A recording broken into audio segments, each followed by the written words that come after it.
Turf toe injuries are common injuries that you will see in football, but as you learn about this injury more, you'll see that there are other sports that this can occur in as well.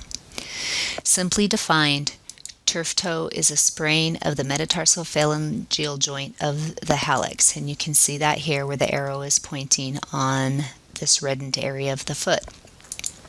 When you're looking for the mechanism of injury, remember that these videos were done by amateurs and we don't always look that great, but it gets the point across. So, the most common injury mechanism is an extreme dorsiflexion of the first metatarsophalangeal joint during push-off. This is something that you're going to see in pretty much any sport where you have some pushing off occurring, and that can be running from a base in baseball or softball, for example. The next mechanism is an extreme plantar flexion. And that extreme plantar flexion can happen because the toe is getting caught on a turf, in grass, maybe in a hole, and putting pressure on that first phalanx. The next mechanism is kicking an unyielding object. Now, obviously, that's not something you're going to see in a weight room that may only have one weight. However, if you think about soccer, you may have two players that both kick the ball at the same time straight on, and that puts that pressure on that first toe.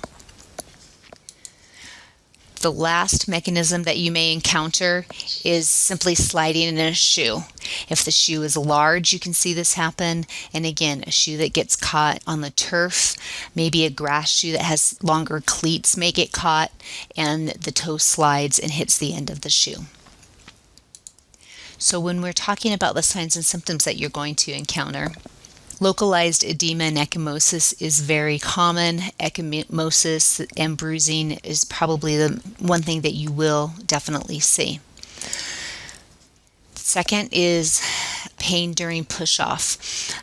As you know, the big toe is really important when it comes to the movement of the foot during push-off, and if you don't have that flexibility because of pain, you're going to have running difficulty.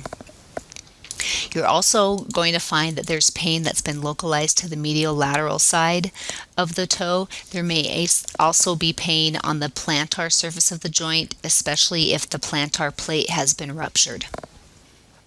Range of motion.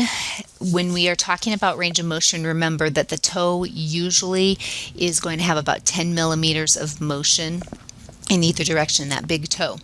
So during turf toe injuries, you will find that there's decreased MTP joint flexion and extension, and you're going to also see pain with active and passive range of motion. There are two special tests that you will do for the turf toe. The varus stress test is going to have you blocking the MTP joint and pulling the distal phalanx medially. The second special test that you'll be doing then is the valgus stress test, and you do the reverse. You're still blocking that MTP joint, but you're taking the distal phalanx and moving it laterally. The next test that you're going to do is a manual muscle test. You want to test the extensor hallucis longus and extensor hallucis brevis. Both are going to be tested at the same time. You're then going to be testing the flexors as well. Your flexor hallucis longus will be tested in a more neutral position. Your flexor hallucis brevis is going to be tested from an extended position. The treatment for turf toe is a simple tape job.